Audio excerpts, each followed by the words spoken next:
Saudara-saudariku yang dikasihi Tuhan, Shalom. Salam sejahtera buat kita semua. Selamat datang kembali di Renungan HKBP Sutoyo. Sebelum kita mulai renungan kita bersatu dalam doa. Damai sejahtera dari Tuhan Allah yang melampaui segala akal, itulah kiranya yang memberkati hati dan pikiran saudara di dalam Kristus Yesus Tuhan kita. Amin.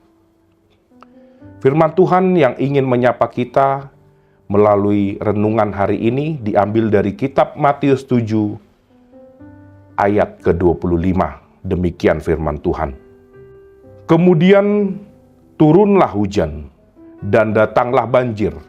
Lalu angin melanda rumah itu, tetapi rumah itu tidak rubuh sebab didirikan di atas batu. Dalam bahasa Batak dikatakan, ia rope udan potir, mangalat tape takuju jala purpe haba-haba manondang bagasi, dang nama rupak, ai batu mamak do hau jahanna. Saudara-saudari yang terkasih dalam Yesus Kristus, ketika membangun sebuah rumah atau gedung, maka seorang arsitek pasti akan memperhitungkan secara teliti agar bangunan tersebut kokoh berdiri. Mulai dari struktur tanah, pondasinya, bahan-bahan yang ia pakai, hingga bagaimana cara pekerjaannya. Semuanya itu menjadi modal penting bagi arsitek tersebut dalam membangun bangunan yang kokoh. Tanpa hal ini, maka bangunan tersebut tidak akan berdiri kokoh dan mudah roboh. Demikian juga dengan kehidupan kita di dunia ini.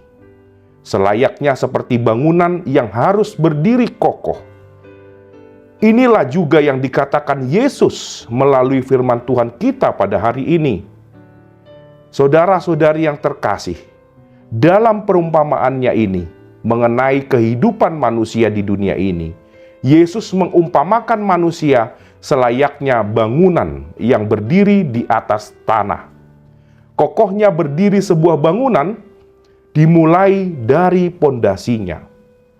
Karena dengan pondasi yang lemah, maka bangunan tersebut akan mudah roboh akibat hujan, banjir, dan angin yang melanda bangunan tersebut. Sama halnya dengan manusia yang harus memiliki pondasi yang kuat agar tidak mudah roboh dan jatuh ketika menjalani kehidupan di dunia ini. Hujan, banjir, dan angin adalah gambaran dari tantangan dan cobaan dalam pergumulan hidup yang harus dihadapi manusia di dunia ini. Ketika pondasi kita lemah, maka tantangan dan cobaan tersebut akan membuat kita jatuh dan berdosa.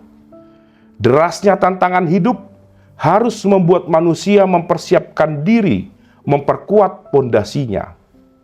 Saudara-saudari yang terkasih, lalu apa yang membuat pondasi manusia tersebut menjadi kuat? Yesus menggambarkan batu dalam pondasi bangunan tersebut sebagai firman Tuhan yang harus dimiliki manusia. Dan menurut Paulus, firman Tuhan tersebut adalah Kristus. Memahami dan melakukan firman Tuhan adalah suatu kewajiban bagi orang percaya dalam membangun pondasinya. Sebagai manusia, kita tidak akan berhasil dan berdiri kokoh jikalau hanya mengandalkan diri sendiri atau yang berasal dari dunia ini.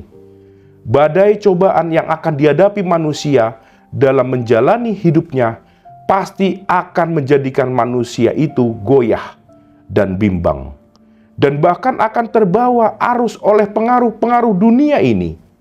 Itulah sebabnya pondasi pemahaman haruslah dimulai dengan memahami firman Tuhan serta melakukannya.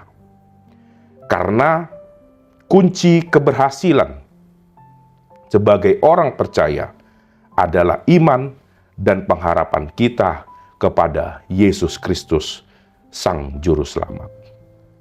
Amin. Kita berdoa.